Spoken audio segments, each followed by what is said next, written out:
I turned 70 on a rainy October morning in my small, quiet house on the outskirts of Seattle. Outside, the drizzle gently tapped the windows as I brewed a strong cup of coffee, the same kind I've had every morning since John passed away.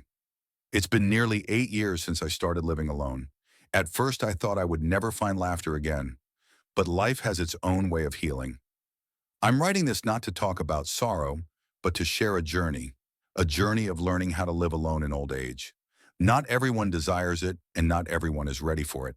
But if you're reading this, perhaps like me, you're living solo or preparing for it. Trust me, you can absolutely enjoy this stage of life with independence, freedom, and even happiness, if you know how. One of the hardest parts of living alone in old age is loneliness. It's not just the absence of a loved one, but the feeling of lacking connection, someone to share the little things with. I still remember my first Thanksgiving without John. I prepared dinner as usual: turkey, mashed potatoes, cranberry sauce. But there was only one plate on the table. I looked at it and burst into tears. Not because I was hungry, but because I missed seeing someone smile across from me at dinner. Then I started writing a journal. I poured my heart into it: joys, sorrows, disappointment, gratitude. I learned to sit with the sadness instead of running from it. Slowly, I felt lighter. Mindfulness meditation helped me a lot. Just 10 minutes every morning, I sat still, listening to my breath and feeling my body. Loneliness didn't vanish, but it no longer controlled me. When there's no one to remind you to eat, take your meds, or go to bed, you must do it yourself, and you need to do it for you. I made a daily schedule and stuck it on the fridge. 7 a.m. wake up, 7:30 a.m. breakfast, 10 a.m. walk, 12 p.m. lunch, 15-minute rest, 5 p.m. dinner prep, 9 p.m. read and sleep. I learned how to cook for one. Simple, tasty, nutritious. My favorite dish is lentil soup: easy, cheap, and healthy. I stuck to doing yoga 3 times a week using YouTube videos, and I took daily walks in the nearby park. Regular movement helped me sleep better and feel more refreshed. Caring for yourself is an act of love, self-love. When I was younger, I wanted to learn to paint. But then came marriage, work, raising kids. Time flew by. After I started living alone, I enrolled in an art class at the local community center. I still remember the first time I held a paintbrush. My hands trembled. But then I painted a flower vase. Awkward, crooked, but it was mine.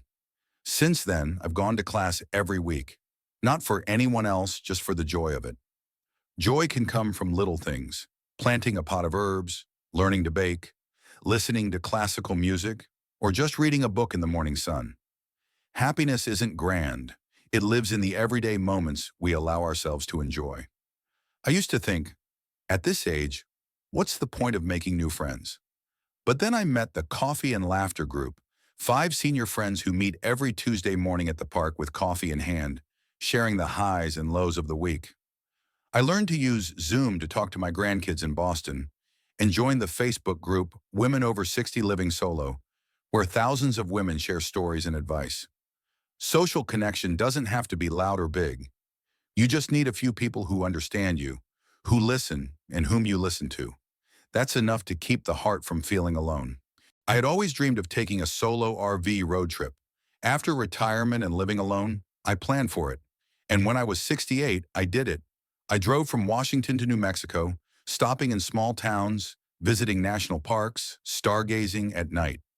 Not everyone likes to travel, but everyone has something they've wanted to do: learn to dance, speak Italian, write memoirs. Living solo gives you the time and freedom to do it.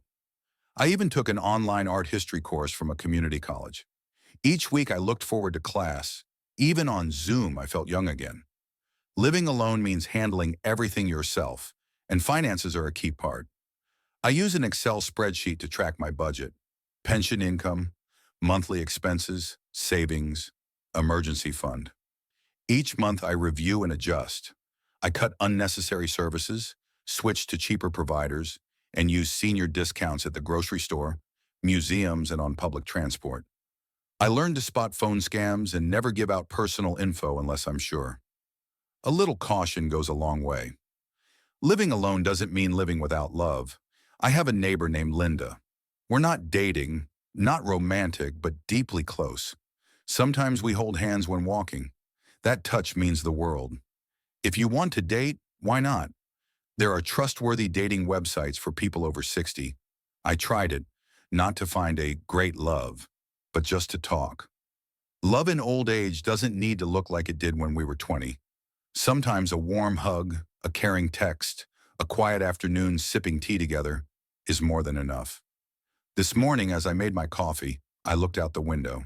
Seattle was still rainy, but I didn't feel sad. I felt at peace. I've lived alone for nearly 8 years.